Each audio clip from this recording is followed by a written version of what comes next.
aujourd'hui faire ce que j'appelle la prière puissante pour changer les problèmes en miracles. Alléluia. Tu peux dire changer les problèmes en miracles. Dis-le avec plus de conviction, plus de force. Alléluia. Changer les problèmes en miracles. Amen. Parce que Dieu peut changer tes problèmes en miracles. Amen. Et c'est justement le but d'un miracle. Le miracle, c'est pour mettre fin à un problème et amener la solution. Sauf que c'est une solution qui vient de manière surnaturelle. Amen. Je vais vous inviter à prendre vos Bibles dans le livre de Romains, chapitre 8, à partir du verset 28. Romains 8, à partir du verset 28. Les personnes également qui nous suivent peuvent prendre leur Bible ou lire le passage qui s'inscrit sur l'écran. Lecture, Romains 8, à partir du verset 28. Il dit, « Nous savons du reste que toute chose concourt au bien de ceux qui aiment Dieu, de ceux qui sont appelés selon son dessein. » Amen. Toute chose concourt au bien de ceux qui aiment Dieu. Amen. Est-ce que quelqu'un peut répéter avec moi? Nous savons du reste que toute chose concourt au bien de ceux qui aiment Dieu. Amen. Toute chose, ça veut dire toute chose. Toute chose concourt au bien de ceux qui aiment Dieu. Ça veut dire que toutes les situations qui peuvent arriver dans la vie d'un homme ou d'une femme, si cette personne-là aime véritablement et sincèrement Dieu, cette chose, même si de prime abord elle paraît négative, même si elle est douloureuse, même si elle est difficile, la finalité, si cette personne aime vraiment Dieu, c'est que cette chose-là va concourir à son bien. Amen. Car la Bible dit au verset 29, « Car ceux qu'il a connus d'avance, pourquoi? Parce qu'il nous a connus d'avance. Il nous a connus à l'avance. Ceux qu'il a connus d'avance, il les a aussi prédestinés à être semblables à l'image de son Fils. » Ça veut dire quoi? Que avant même notre naissance, parce que avant notre destinée, parce que là on parle de prédestiné, son but est que nous soyons semblables à l'image de son Fils. Amen. Donc il nous a prédestinés à cela. C'était avant notre naissance, afin que son Fils fût le premier-né entre plusieurs frères. Donc nous sommes des frères de Jésus, nous sommes appelés les frères de Jésus. Alléluia. Et nous avons été prédestinés à cela. Ce n'est pas après notre naissance que cela a été décidé. Cela a été décidé avant notre naissance. Nous avons été prédestinés à cela. Et parce que nous avons été prédestinés, la Bible dit au verset 30, « Et ceux qu'il a prédestinés, il les a aussi appelés. » Amen. Parce que nous avons été prédestinés, à un moment, nous avons entendu l'appel. Et cet appel-là a résonné dans notre cœur en nous disant, « Ton Père t'appelle, ton Dieu t'appelle. » Alléluia. Et ça a eu écho dans notre cœur, parce qu'à la base, nous avons été prédestinés. Il les a aussi appelés. Et ceux qu'il a appelés, il les a aussi justifiés. Justifier veut dire il les a rendus justes. Nous sommes justes, pas parce que nous avons posé des actes de justice, nous avons été déclarés justes à travers la mort de Jésus-Christ à la croix. Sinon, nous sommes tous privés de la gloire de Dieu. Car la Bible dit tous sont péchés et sont privés de la gloire de Dieu. Mais nous avons été gratuitement justifiés, rendus justes par le sacrifice de Jésus-Christ à la croix. Amen. Et ceux qu'il a justifiés, il a fait quoi? Et ceux qu'il a justifiés, ceux qu'il a déclarés justes, il a fait quoi? Il les a aussi glorifiés. Glorifier veut dire qu'ils ont vu sa gloire. À la base, on était privés de la gloire parce que tout le monde a péché. Mais tout le monde a péché. Mais certains ont été prédestinés à être semblables à l'image de Christ. Et ceux qu'il a prédestinés, il les a justifiés. Il a fait ce qu'il fallait pour que ceux-là qui étaient condamnés, qui étaient coupables, soient rendus justes, soient déclarés justes. Et ceux qui ont été déclarés justes, Dieu ne s'est pas limité seulement à les déclarer justes. Et c'est souvent ce que nous voyons. Nous avons des personnes qui disent « je suis juste, je suis sauvé, je suis sauvé ». Mais le salut, c'est plus que le fait d'avoir son nom réservé au ciel. Le salut, c'est de voir la gloire de Dieu se manifester dans sa vie sur la terre. Alléluia. Et la Bible déclare que ceux qu'il a justifiés, il a fait quoi? Il les a également glorifiés. Donc Dieu doit se glorifier dans ta vie. Amen. Amen. Que dirons-nous donc à l'égard de ces choses? Si Dieu est pour nous, qui sera contre nous? Alléluia. Si Dieu est pour nous, verset 31, si Dieu est pour nous, qui sera contre nous? Si Dieu est pour toi, qui peut être contre toi? Ce n'est pas possible que quelqu'un qui a Dieu pour lui et avec lui puisse être dans l'échec total et permanent. Amen. C'est pour ça que je dis qu'aujourd'hui, tes problèmes seront transformés en miracles au nom de Jésus. Dis Amen 3 fois. Parce que si Dieu est pour toi, Dieu est avec toi, tu ne peux pas te trouver en face d'un obstacle qui t'empêche de devenir ce que Dieu veut que tu sois. Amen. Il ne peut pas ne pas agir en ta faveur. Maintenant, la décision aussi t'incombe quelque part. Tu dois collaborer avec Dieu. Tu dois comprendre le plan de Dieu, la volonté de Dieu. Et tu dois t'inscrire dans cette volonté. Et comprendre que le problème n'est pas une finalité. Le problème n'est pas une fin. Le problème n'est pas un terminus. Le problème n'est pas un obstacle insurmontable. Mais c'est une opportunité. Alléluia. Dis, c'est une opportunité. Quelqu'un a une opportunité de voir la gloire de Dieu dans sa vie. Alléluia. Tout problème est une opportunité pour toi de voir la gloire de Dieu. Quel que soit ce problème-là. S'il n'y a pas de problème, comment tu vas voir la gloire de Dieu? Mais s'il y a un problème, c'est que tu es candidat pour voir la gloire de Dieu. Et la Bible nous garantit que ceux qu'il a justifiés, il s'est glorifié dans leur vie. Alléluia. Dis merci Seigneur parce que tu vas te glorifier dans ma vie. La Bible dit surtout, verset 32, lui qui n'a point épargné son fils, son propre fils. Lui qui n'a point épargné son propre fils, mais qu'il a, qu'est-ce qu'il a fait? Il a livré. Amen. Pour qui? Pour nous tous. Nous qui? Nous qui avons été appelés, prédestinés, puis appelés. Amen. Il a livré pour nous tous, pour que nous soyons justifiés. Donc l'acte de la justification vient par le fait que Jésus, le propre Fils de Dieu, a été livré pour nous, pour que nous puissions être appelés justes. Amen. Verset 32, il nous dit, comment ne nous donnera-t-il pas aussi toutes choses avec lui? Toutes choses, dites toutes choses. Pourquoi, après qu'il ait livré son propre fils, quelqu'un qui est capable de donner son propre fils en sacrifice pour toi, comment est-ce qu'il peut te refuser quoi que ce soit? Alléluia. Est-ce qu'il y a quelque chose qui peut te refuser après t'avoir livré son propre fils? Est-ce que son propre fils a plus de valeur qu'une voiture?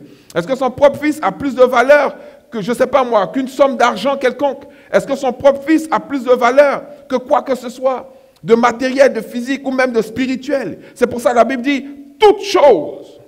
Amen. Comment ne nous donnera-t-il pas aussi toutes choses avec lui? Parce que la Bible dit que tout ce qui a été fait par Jésus et pour Jésus. Donc tout, il n'y a rien qui a plus d'importance, rien qui a plus de sens, rien qui a plus de valeur, rien qui a plus de prix que Jésus. Et si Dieu a sacrifié Jésus pour nous, s'il a sacrifié Jésus pour nous, c'est que en Jésus, il y avait toutes choses. C'est qu'il a mis toutes choses à notre disposition pour que nous puissions voir sa gloire. Alléluia. Qui les condamnera? Qui va les condamner? Au verset 33 plutôt, il dit plus haut, il dit, qui accusera les élus de Dieu? C'est Dieu qui justifie. Amen. Qui accusera les élus de Dieu? Nous voyons des accusateurs fourmiliers partout, qui sont là et qui font le travail du diable, parce que la Bible dit que le diable accuse les enfants de Dieu jour et nuit devant le trône de Dieu. Le diable est l'accusateur par excellence. Et nous avons des chrétiens qui se transforment en accusateurs. Mais la Bible dit, qui accusera les élus de Dieu? Qui va accuser ce que Dieu a choisi? Qui va les accuser? Pourquoi? Parce que c'est Dieu qui justifie. Dieu ne dit pas que tu n'es pas coupable. Sur la base de la culpabilité, nous sommes tous coupables. Mais nous sommes tous justes. Tout ce que Dieu a choisi, il les a choisis. Il a payé le prix pour leur salut. Il a payé le prix pour leur justice. Il n'y a pas de plus grand prix que ça. La plus grande sentence qui peut être prononcée contre quelqu'un de coupable, c'est la peine de mort. C'est la peine de mort. Il y a certains pays qui continuent de condamner à mort des personnes pour des actes odieux qu'ils ont commis. Mais Jésus, qui était juste, a été condamné à une mort, et à une mort atroce. Il a été condamné à cette mort atroce, alors qu'il était juste, pour que toi, qui es injuste, tu puisses être déclaré juste. C'est pour ça que la Bible dit que personne ne peut condamner les élus de Dieu, parce que c'est Dieu qui justifie. Tu n'es pas juste à cause de ta sainteté. Tu es juste à cause du prix que Jésus a payé à la croix. C'est pour ça que la Bible déclare que par ses meurtrissures, nous avons été guéris. Le châtiment qui devait tomber sur nous est tombé sur lui. Dieu a fait cela pour que le chemin soit ouvert pour toi et pour ta vie, pour qu'il puisse se glorifier dans ta vie. Alléluia. Qui nous séparera? Il dit donc, qui les condamnera? Amen. Christ est mort. Bien plus, il est ressuscité. Il est à la droite de Dieu. Il intercède pour nous. Amen. Dieu montre là sa puissance à travers la résurrection de Jésus. Il montre là que c'est la solution ultime à travers la résurrection de Jésus. Des problèmes les plus graves qui puissent exister sur la terre, celui de la mort est le plus grave. Quelqu'un peut avoir un problème, on dit il est malade, ou il a perdu son travail, ou il a perdu ci, ou il a perdu ça. Mais s'il a perdu son travail, s'il est malade, il peut retrouver la santé. S'il a perdu son travail, il peut retrouver du travail. Quel que soit ce qu'il a perdu, il peut le retrouver. Mais s'il a perdu la vie, quand il est mort, qu'est-ce qu'on dit? Qu'est-ce qu'on peut faire? On dit qu'il est mort. On ne peut que pleurer. La situation est arrivée à son terme. C'est arrivé au bout. L'homme ne peut plus.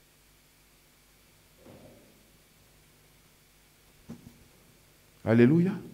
L'homme ne peut plus rien faire. Mais Dieu nous montre à travers la résurrection de Jésus que même après la mort, il peut encore agir. Il est celui qui transforme la mort en vie. Il n'y a aucune situation que Dieu ne peut adresser dans ta vie. Dis Amen 3 fois. Qui les condamnera? Christ est mort. Bien plus, il est ressuscité, il est à la droite de Dieu et il intercède pour nous. Jésus prie pour nous. Pourquoi est-ce que Jésus prie pour nous? Pourquoi est-ce que Jésus intercède pour nous? Il intercède pour que notre vie soit meilleure. Il intercède pour que nous puissions surmonter les obstacles, les blocages, les situations, les problèmes auxquels nous sommes confrontés. Il intercède pour que la gloire de Dieu puisse être manifestée dans notre vie.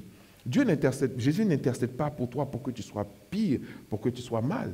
Jésus a dit, il a intercédé pour Pierre. Il a dit à Pierre, pourquoi est-ce qu'il a intercédé pour lui? Il a dit, Pierre, Satan t'a réclamé pour te cribler comme du froment. Il vous a réclamé pour vous détruire, mais moi j'ai prié pour toi afin que tu puisses te relever, afin que cette situation de difficulté, ce problème dans ta vie puisse être transformé en miracle, en opportunité. Que tu puisses non seulement te relever, mais aller sauver les autres avec toi. Mais Pierre n'a pas sauvé que 12 disciples ou 15 disciples ou 20 disciples. Pierre a été celui par lequel le réveil est venu à Jérusalem et par lequel l'Église également est née le jour de la Pentecôte. Et que cet évangile-là, par le miracle de Jésus, de la prière de Jésus, que la prière de Jésus a accompli dans la vie de Pierre, l'évangile nous est parvenu aujourd'hui. C'est un évangile de gloire, c'est un évangile de miracle, c'est un évangile de transformation, c'est un évangile de changement. Quand Dieu entre dans ta vie va changer.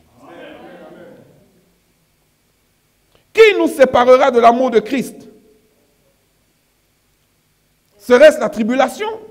Donc on parle des problèmes là. On dit qu'est-ce qui va nous séparer de l'amour de Jésus?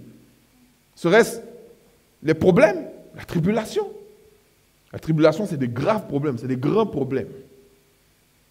C'est des multitudes de problèmes qui tombent sur toi. Tu ne sais même pas où est-ce que tu vas regarder. Mais est-ce que ces problèmes-là peuvent te séparer de l'amour de Jésus? Ça peut te séparer de l'amour de quelqu'un. Il y a des gens qui vont t'abandonner lorsque tu as des problèmes. Il y a des gens qui vont te fuir lorsque tu as des problèmes. La Bible dit que même des parents peuvent même abandonner leur enfant. Mais Dieu ne t'abandonnera jamais. Parce que la Bible dit que rien ne peut te séparer de l'amour de Christ. Serait-ce la tribulation? Serait-ce l'angoisse ou l'angoisse? Ou la persécution? Ou la faim? Ou la nudité? Ou le péril? Ou l'épée? Serait-ce la guerre? Est-ce que Jésus va arrêter de se glorifier dans la vie des gens lorsque la guerre va arriver? Est-ce que Jésus arrête de se glorifier dans la vie des gens lorsqu'il y a une crise économique? Est-ce que Jésus arrête de se glorifier dans la vie des gens lorsque, je ne sais pas moi, il y a une situation quelconque? Rien ne peut nous séparer de l'amour de Jésus, de l'amour de Christ. Et l'amour de Christ veut que nous voyions la gloire de Dieu. Dis, je verrai la gloire de Dieu. Qu'est-ce qu'un problème? Un problème est une situation dans laquelle un obstacle ou quelque chose t'empêche de progresser, t'empêche d'avancer ou de réaliser ce que tu veux faire ou ce que tu es appelé à faire. C'est un problème, c'est un obstacle, c'est un blocage, c'est quelque chose qui t'empêche d'avancer. Un problème naît lorsqu'il y a une différence entre l'état dans lequel tu es et l'état dans lequel tu aurais souhaité être. C'est ce qu'on appelle un problème. Je veux être bien avec ma femme, mes enfants, ma famille. Mais il y a une situation qui l'empêche. Je veux servir Dieu, mais il y a une situation qui l'empêche. Je veux être en paix, mais il y a une situation qui l'empêche. Je veux jouir de la vie à pleines dents, c'est la volonté de Dieu pour moi, mais il y a une situation qui l'empêche. Je veux expérimenter tous les plaisirs que Dieu a mis à la disposition de ses enfants, mais il y a une situation qui l'empêche. On peut appeler ça aussi, les synonymes, c'est quoi? Des ennuis, des pépins, des incidents, des dangers, des conflits, des casse-têtes, des complications, des difficultés. Tout ça, c'est des problèmes. Les difficultés, c'est difficile. Mais difficile ne veut pas dire impossible. Alléluia. Et même si quelqu'un dit que c'est impossible pour toi, la Bible déclare que ce qui est impossible à l'homme est possible à Dieu. Et rien n'est impossible à celui qui croit. Donc Dieu est le spécialiste pour transformer les situations d'impossibilité en situations de possibilité. Alléluia. Quels sont les types de problèmes? Des exemples de problèmes qu'on peut rencontrer. Vous avez par exemple la stérilité. C'est un problème pour beaucoup de personnes. Je ne peux pas faire d'enfant. Je ne peux pas faire d'enfant. C'est un problème pour certaines femmes. Je suis marié, j'aime mon mari, on n'a pas d'enfant, je veux avoir un enfant. Combien de personnes ont eu des enfants par l'intervention de Dieu? Alléluia. Il a transformé des situations de stérilité en abondance. Alléluia. Il a donné des enfants. L'infirmité, c'est un problème. Lorsque vous avez une partie de votre corps qui ne fonctionne pas correctement, c'est un problème.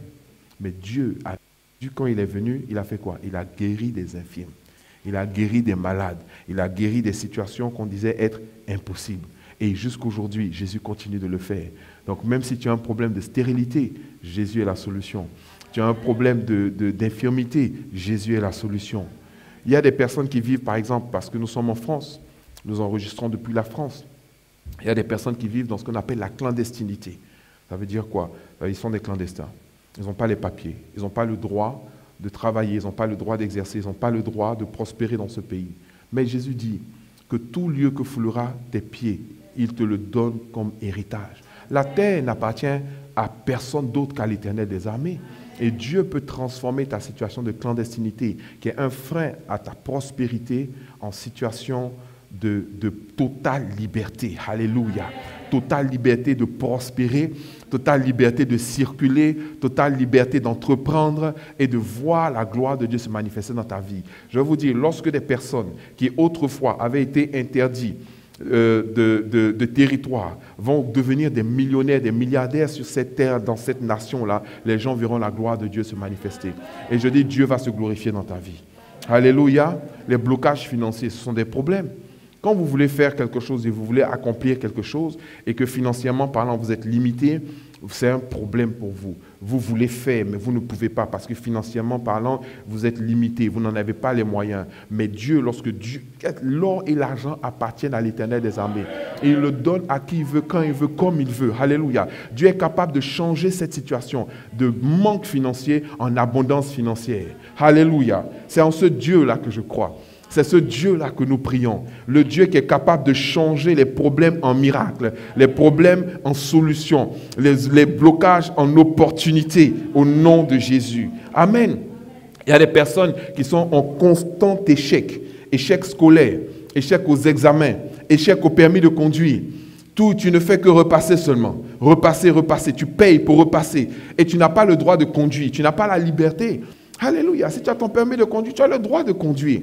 Et même les examens, tu as le droit d'avancer. Tu as le droit de prospérer dans cette nation. Tu as le droit d'atteindre les plus hauts sommets dans cette nation. Qui a dit qu'un enfant de Dieu ne peut pas prospérer dans un pays? Joseph était un étranger en Égypte.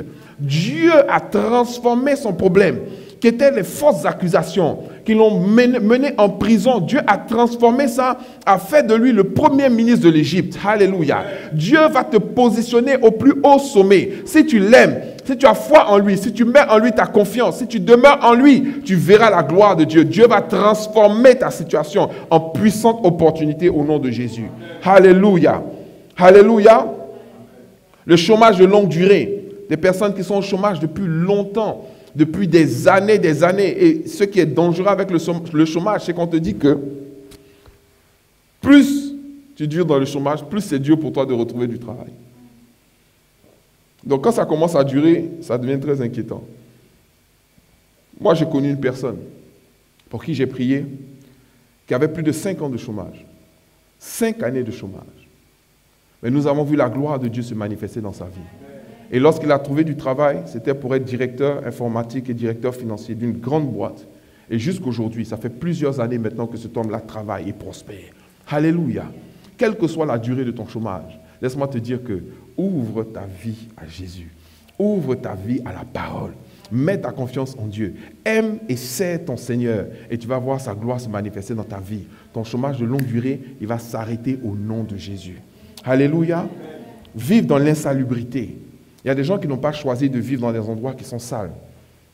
Et parce qu'il y a des logements ici qui sont dits insalubres.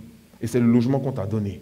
Et d'autres personnes sont prioritaires par rapport à d'autres logements, par rapport à toi.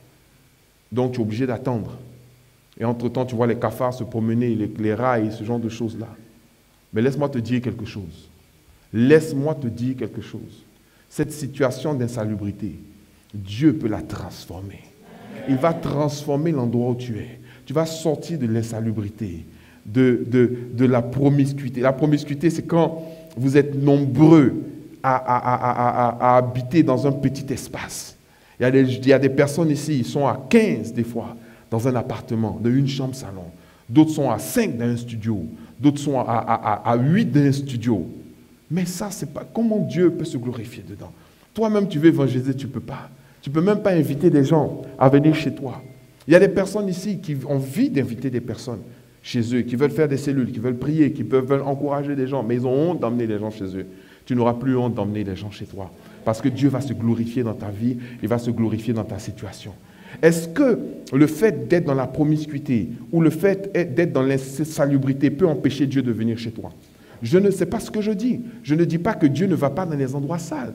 Je ne dis pas que Dieu ne va pas dans les endroits où les gens sont agglutinés les uns sur l'autre. Mais je dis, si Dieu vient dans un endroit comme ça, parce qu'il viendra là à cause de toi, il va transformer cette situation. Il va changer cette situation. Il va se glorifier dans ta vie parce qu'il en a la capacité. Quand Dieu te donne, ça ne diminue rien en lui.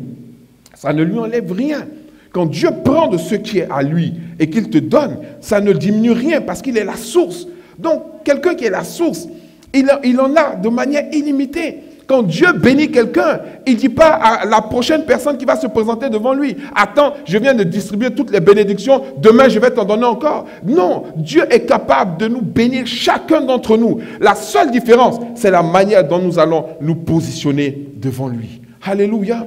C'est pour ça que je dis que les problèmes arrivent à tout le monde. Les problèmes arrivent dans la vie de tout le monde. Amen. À un moment donné de notre vie, des problèmes arrivent à chacun d'entre nous. Quand quelqu'un a des problèmes, ce n'est pas parce qu'il est en disgrâce. Quand quelqu'un a des problèmes, c'est parce que Dieu veut l'emmener à une autre dimension. Il veut l'emmener à un autre niveau. Sauf qu'il y a 3 réactions qui sont possibles. Alléluia. Les problèmes arrivent à tout le monde. Et ce n'est pas le problème qui arrive qui est déterminant. Ce n'est pas la force du problème qui est déterminant. Non, c'est ce qui se passe dans notre tête en face du problème. Ce qui se passe dans notre cœur en face du problème. Alléluia. Ce qui se passe dans notre vie, c'est la manière dont nous réagissons au problème. La manière dont nous réagissons au problème. Il y a 3 sortes de personnes. Il y a des gens qui vont essayer de fuir les problèmes ou qui vont essayer de les contourner.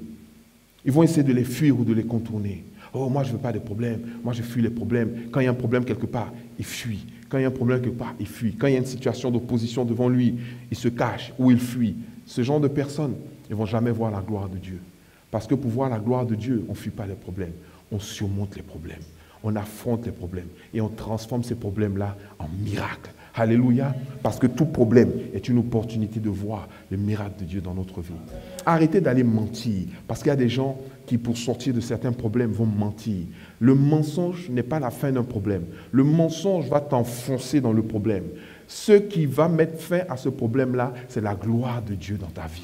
Et cette gloire-là, tu dois savoir la contacter. Tu dois savoir la toucher. Alléluia. Dis à ton voisin, tu verras la gloire de Dieu. Confesse toi-même, je verrai la gloire de Dieu. Il y a des personnes aussi qui se débattent avec les problèmes. Le problème est là, ils ne savent pas comment sortir. La Bible dit, demandez, l'on vous donnera. Cherchez, vous trouverez. Frappez, l'on vous ouvrira. Comment est-ce que vous pouvez sortir d'un problème? Il faut savoir frapper. Alléluia. Si vous demandez et que vous ne recevez pas, vous cherchez, vous ne trouvez pas, frappez.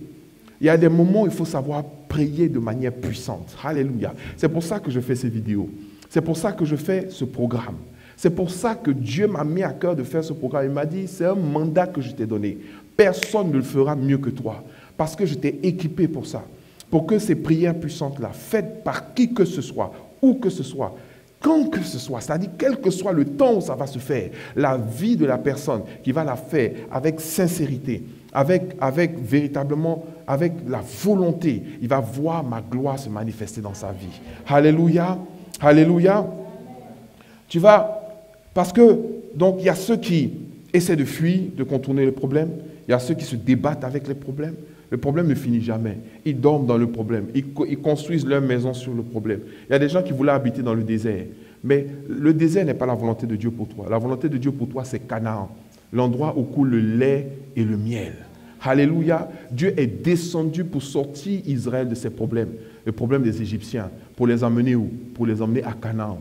En entrant dans Canaan, Dieu est en train de montrer sa gloire dans la vie des Israéliens. Alléluia. Dans la vie de son peuple. Et au-delà de ceux qui se débattent avec les problèmes, il y a ceux qui grandissent malgré les problèmes. Il y a ceux qui avancent, qui grandissent avec le problème. Comment est-ce qu'ils grandissent? Ils deviennent plus forts. Leur foi grandit. Leur détermination est nourrie. Leur envie de voir la gloire de Dieu est encore plus nourrie. Ils ne baissent pas les bras. Ils ne se couchent pas pour pleurer. Ils ne sont pas des victimes. Parce que vous ne pouvez pas être une victime et un vainqueur en même temps. Il faut que vous choisissiez. Vous devez choisir quelle est la position que vous allez avoir. Ou bien vous êtes dans la position de celui qui pleure, ou bien vous êtes dans la position de celui qui arrive à conquérir. Alléluia. Je ne serai pas une victime. Je serai un vainqueur. Je suis un vainqueur. Alléluia. Je ne serai pas une victime. Parce que je suis un vainqueur. Alléluia. Nous avons un exemple biblique, avant que nous prenions les points de prière.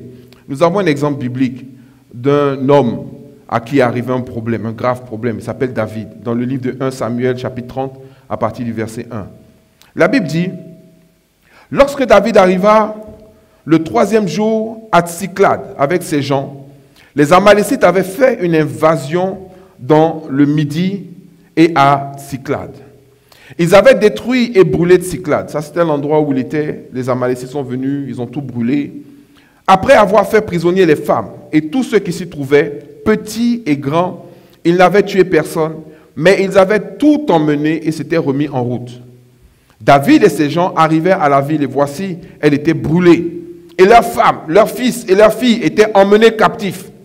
Alors David et le peuple qui était avec lui élevèrent la voix et pleurèrent jusqu'à ce qu'ils n'eussent plus la force de pleurer. Vous n'avez jamais eu de problème qui vous fait pleurer jusqu'à ce que vous n'ayez plus la force de pleurer. Vous arrivez chez vous à la maison et qu'est-ce que vous voyez? Votre maison est brûlée. Il n'y a plus rien. Tout ce qui était dans la maison a disparu. Vous ne savez même pas où c'est passé. L'ennemi est passé par là. Les Amalécites sont passés par là. David a vu le problème. David avait un sérieux problème. Parce que la Bible dit en plus de ça, non seulement ils ont pleuré, mais la Bible dit, et les deux femmes de David avaient été emmenées. Achinoam de Jizreel et Abigail de Carmel, femme de Nabal. David fut dans une grande angoisse. Il fut dans une grande angoisse. Il était attristé intérieurement. Il se demandait, mais qu'est-ce qui allait arriver de sa vie? Qu'est-ce qui allait arriver de son avenir? Tout ce qu'il avait disparu. Et de surcroît, la Bible dit, car le peuple parlait de le lapider. Le peuple parlait de quoi? De le lapider. Quand vous avez des problèmes, ne comptez pas sur les gens pour vous aider. Comptez sur l'Éternel des armées. Lui seul peut vous aider. Les gens parlaient de le lapider. Ils vont le lapider parce que c'est à cause de lui que ça s'est arrivé. Les gens cherchent toujours un bouc émissaire. Ils cherchent toujours des gens à accuser. Et David était le bon client ce jour-là. Il fallait qu'on l'accuse parce que c'est à cause de lui que les choses n'avançaient pas. C'était à cause de lui qu'il y avait des problèmes. C'était à cause de lui que les problèmes étaient arrivés. Et les gens parlaient de le lapider. Ils entendaient ça. Vous imaginez ce qui peut se passer lorsque des personnes avec qui vous avez mangé, des personnes avec qui vous vous êtes battu, des personnes avec qui vous avez expérimenté beaucoup de choses, commencent à vous accuser. Lorsque ça vient de l'extérieur, ce n'est pas vraiment un grand problème. Les grands problèmes, là, c'est quand c'est dans ta propre maison, dans ton environnement, dans ton église. C'est toi qui es la cause. C'est à cause de toi, c'est lui-là. C'est la source des problèmes. Et c'est ce que les gens disaient. Ils voulaient faire quoi? Ils parlaient de le lapider. Amen. Parce que tous avaient de l'amertume dans l'âme. Chacun à cause de ses fils et de ses filles. Mais la Bible dit quoi? Mais David fit quoi? Il reprit courage en s'appuyant sur l'Éternel, son Dieu. Il a fait quoi? Il a repris courage en s'appuyant sur l'Éternel, son Dieu. Quand vous avez des sérieux problèmes, ne cherchez pas à vous appuyer sur quelqu'un parce qu'il n'en a pas la capacité. Il y a des gens qui font l'erreur des fois d'aller parler de leurs problèmes à des gens. Et puis après, ils leur disent, mais surtout ne dis à personne. Mais je vais te dire quelque chose. Quand tu veux parler de tes problèmes à quelqu'un, il faut t'assurer que cette personne-là a la capacité de t'aider à sortir de tes problèmes.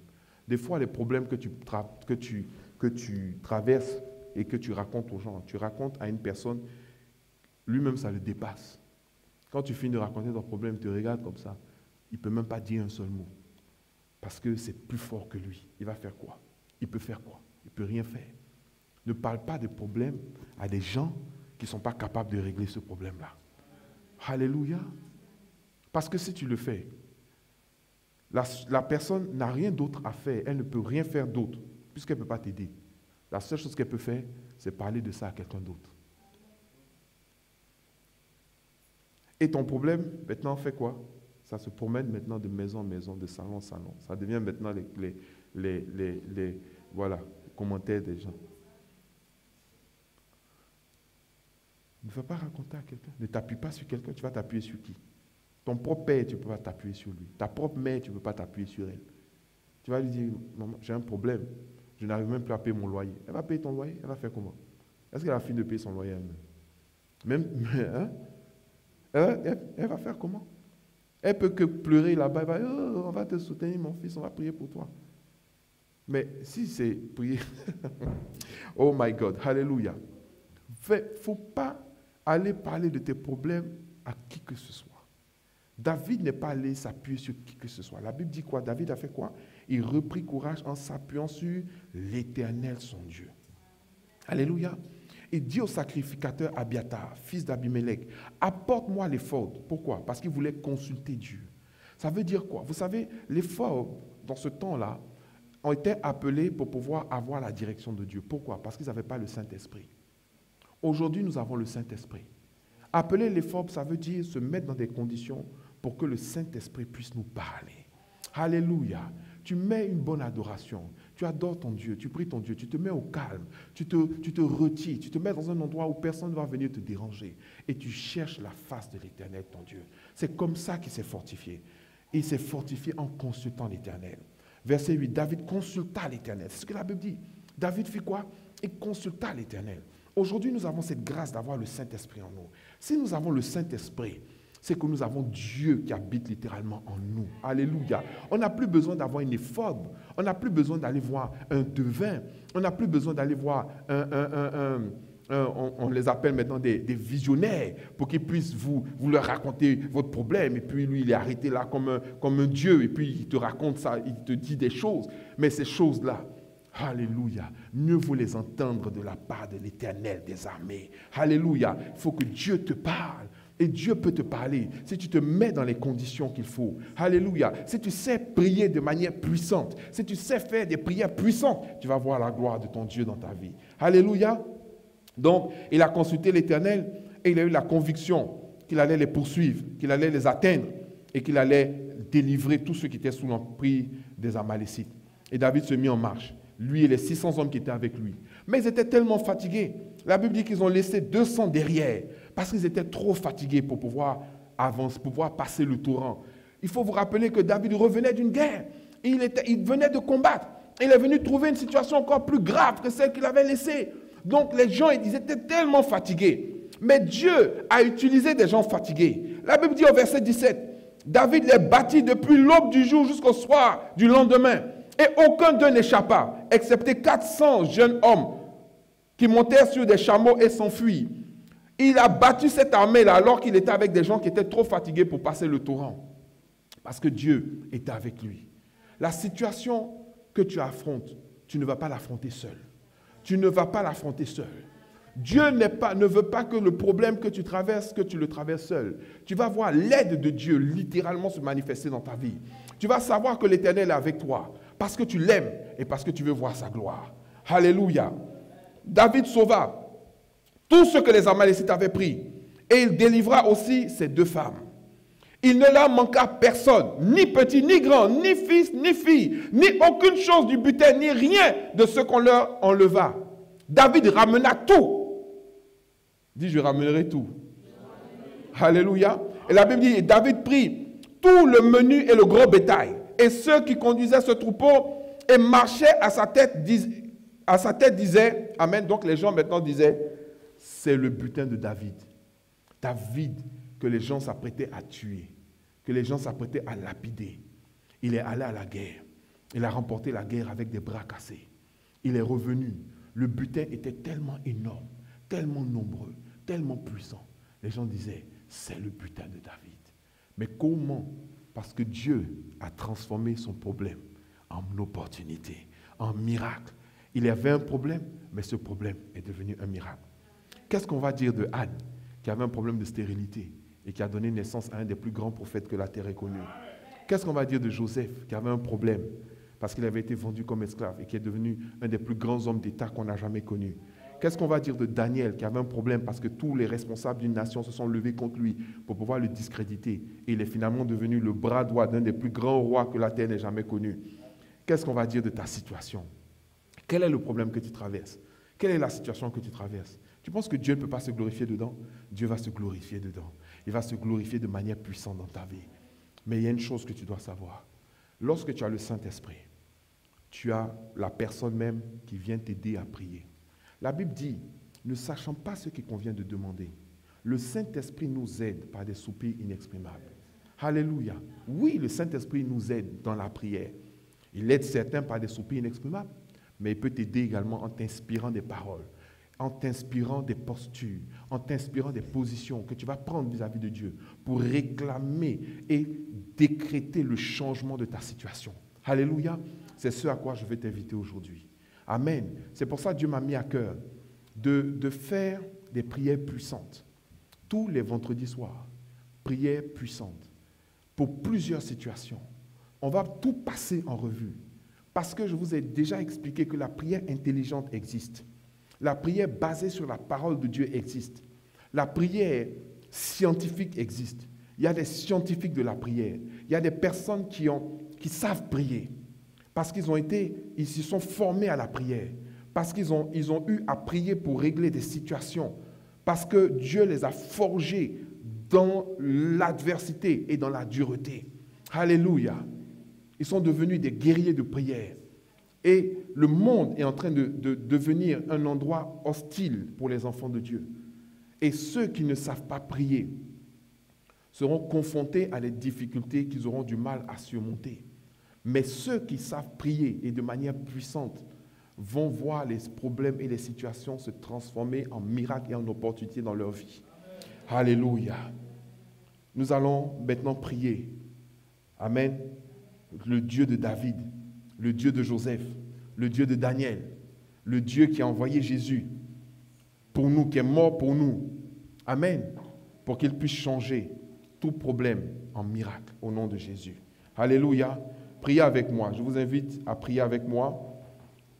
On aura 16 points de prière. Amen. Et nous allons prier ensemble. Premier sujet, tu vas prier que les anges de Dieu, Amen, Seigneur, que tes anges entrent en action en ma faveur au nom de Jésus. Alléluia. Que les anges de l'Éternel, la Bible dit que ce sont des esprits au service de Dieu qui exercent un ministère, qui exercent un ministère en faveur de ceux qui doivent hériter du salut. Donc tu as le droit de voir les anges de Dieu à l'œuvre dans ta vie. Amen. Quel que soit l'endroit où tu es, quel que soit l'endroit où tu entends, si tu peux entendre ma voix, si tu peux me voir, si tu peux entendre ma voix, l'atmosphère qui est dans ce lieu est retranscrite dans ta maison. Alléluia. L'onction de Dieu, l'onction du Saint-Esprit vient également dans ta maison, dans ton endroit, dans ta vie. Alléluia. Elle vient là maintenant. Seigneur, que tes anges entrent en action dans ma vie, en ma faveur, qu'ils entrent en action en ma faveur dans ma vie au nom de Jésus. Alléluia. Alléluia. Élève la voix, élève la voix. Yes, que les anges de l'Éternel entrent en action. Mabrosotoraka. Pourquoi? Parce que les anges de l'Éternel veulent une seule chose. Ils veulent que le nom de Dieu soit glorifié. Ils veulent voir la gloire de Dieu. Alléluia. Ils veulent voir la gloire de Dieu. Amen. Et ils veulent voir la gloire de Dieu dans ta vie. Ils vont se déployer dans ta vie pour que la gloire de Dieu soit vue et soit manifestée. Au nom de Jésus. Alléluia. Oui, toutes les personnes qui entendent ces prières, toutes les personnes qui voient cette vidéo, les anges de l'Éternel sont là, ils sont déployés en ta faveur pour se glorifier et pour amener la gloire de Dieu dans ta vie. Alléluia. Tu vas prier maintenant parce que la Bible nous dit que lorsque Daniel a prié Dieu et que Dieu a envoyé la réponse, il a envoyé la réponse par un ange. Et l'ange dit que lorsqu'il descendait, lorsqu'il venait, il y a un esprit territorial qui s'était opposé à lui et qui lui avait résisté pendant 21 jours. Amen. Donc il y a ce qu'on appelle les esprits territoriaux. Il faut savoir qu'il y a des esprits qui sont au-dessus de la France, qui ont la volonté d'empêcher la volonté de Dieu, qui ont le désir d'empêcher la volonté de Dieu de se manifester sur la France. C'est pour ça que lorsque les disciples ont demandé à Jésus, Seigneur, enseigne-nous à prier, Jésus leur a dit, notre Père qui est aux cieux, que ton nom soit glorifié, que ta volonté soit faite sur la terre comme au ciel. Parce qu'il y a quelque chose entre le ciel et la terre pour s'opposer à la volonté de Dieu dans le ciel à de se manifester sur la terre. Donc tu vas t'élever contre les esprits territoriaux chargés d'empêcher les miracles dans ta vie. Alléluia. Qu'ils soient neutralisés au nom de Jésus. Élève la voix et prie ton Dieu. Élève la voix et prie ton Dieu. Les esprits territoriaux chargés d'empêcher le miracle de Dieu dans ta vie, qu'ils soient neutralisés, qu'ils soient paralysés au nom de Jésus.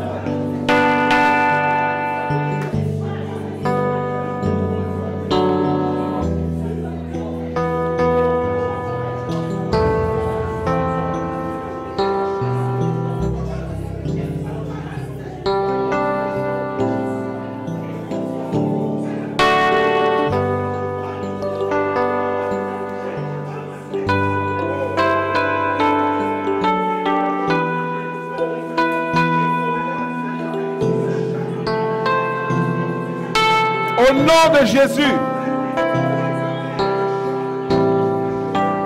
Alléluia. Qu'ils soient paralysés, neutralisés au nom de Jésus. Je vous explique. Vous voyez, c'est une raison pour laquelle dans certains pays, on voit plus de miracles que dans d'autres pays. Est-ce que vous avez déjà entendu ça? Il y a des pays où on voit plus de miracles que dans d'autres pays. Parce que dans certains pays, les esprits territoriaux ont été neutralisés. Alors que dans d'autres, les esprits territoriaux sont en pleine manifestation. C'est pour ça qu'il y a des personnes, quand elles arrivent en France, ils disent le pays là est dur, hein? C'est lourd, spirituellement c'est lourd. Pourquoi? Parce que les esprits territoriaux sont là. Vous savez pourquoi? À cause de toutes ces organisations secrètes-là, à qui on a livré la France. Vous ne savez pas, mais ils ont placé des antennes. Il n'y a pas de ville en France où il n'y a pas de monument sur la place centrale. Ce sont des antennes. C'est pour renforcer la présence de ces esprits-là. Vous ne pouvez pas exploser dans un endroit si vous ne dealez pas avec les esprits territoriaux de cet endroit. C'est pour ça que Daniel a eu la victoire. Parce qu'il a réglé le problème de l'esprit territorial qui était là et qui empêchait la communication avec le ciel. Alléluia. Élève la voix encore et prends position. Que tous les esprits territoriaux chargés d'empêcher les miracles de Dieu dans ta vie, les esprits d'incrédulité de la France, de blocage, de lourdeur, qu'ils soient neutralisés au nom de Jésus.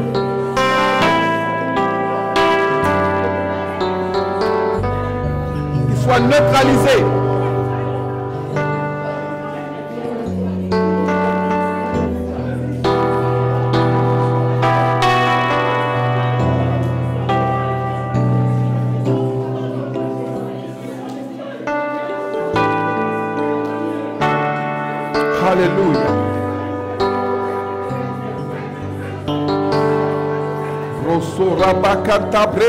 Alléluia.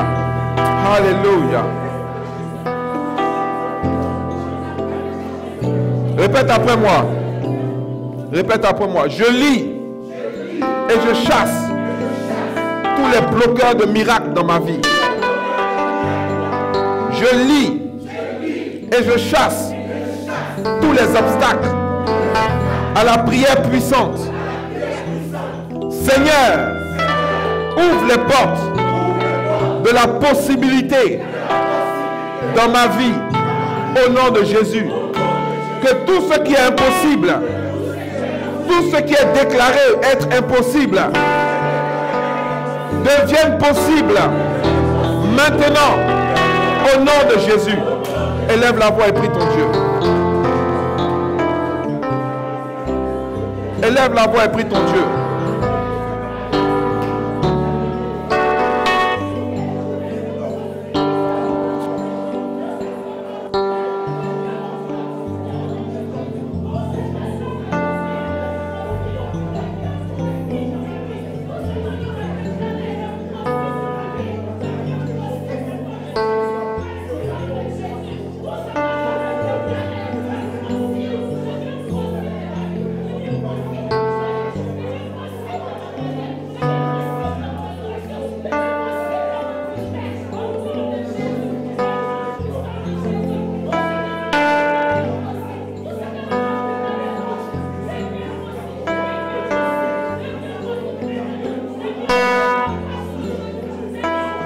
Alléluia.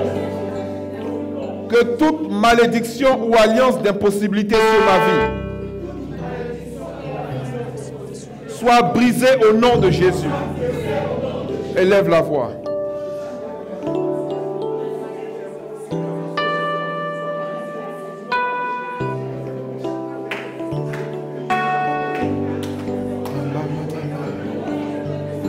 Prie ton Dieu. Alléluia.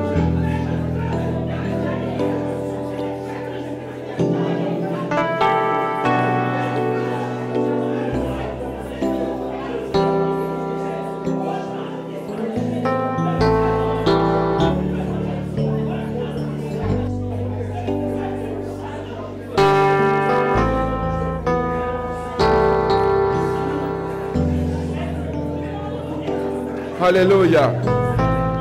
Alléluia. Je dis cela parce qu'il y a des personnes, c'est comme si dans leur vie, ils pouvaient monter jusqu'à un certain niveau, et c'est comme s'il y avait une chape de plomb ou bien un niveau que c'est décrété qu'ils ne vont jamais dépasser ce niveau. Et ils montent, et quand ils arrivent à ce niveau, il y a des choses qui se passent et ils s'effondrent, et c'est comme s'ils doivent repartir à zéro. Ça, c'est dû à des malédictions ou des alliances qui ont été faites, des fois par des ancêtres, parce qu'ils voulaient avoir le succès. Ils ont vendu l'avenir de leur progéniture, de leurs enfants, pour qu'eux, ils puissent en avoir. Mais leurs enfants, ils ne vont jamais dépasser un certain niveau. Alléluia. Alléluia. Mais nous brisons ces malédictions au nom de Jésus. Il n'y a aucun niveau qui est comme un plafond dans ta vie. Alléluia. Il n'y a aucune limite dans ta vie au nom de Jésus. Tu vas monter. Alléluia. Grandir et voir la gloire de Dieu se manifester dans ta vie. Alléluia. Alléluia. Brise ces malédictions. Brise ces limitations. Brise ces limitations. On brise ces limitations. Au nom de Jésus. On brise ces limitations. Dans la vie de quiconque. Au nom de Jésus. Moso Rabakanta Rabashea. On brise ces malédictions. Au nom de Jésus.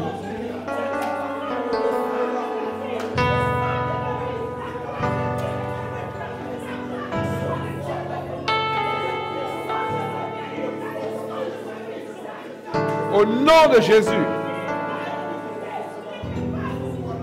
Répète après moi. Répète après moi maintenant.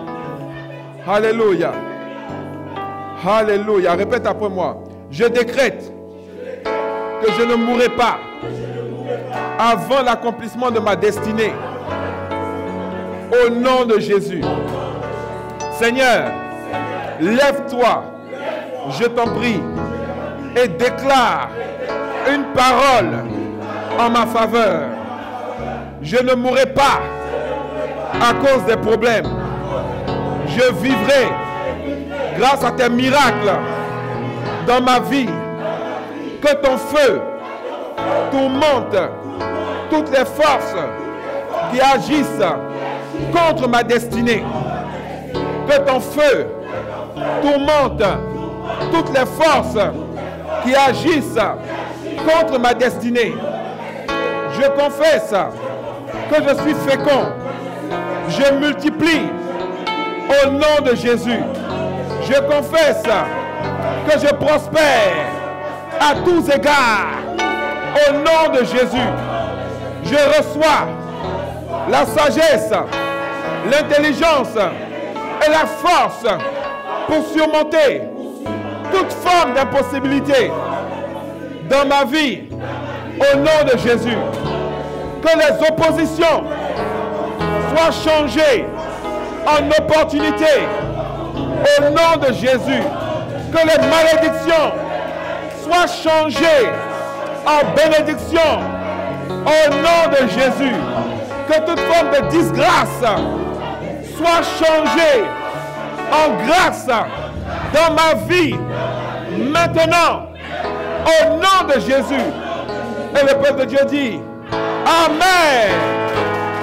Alléluia. Alléluia.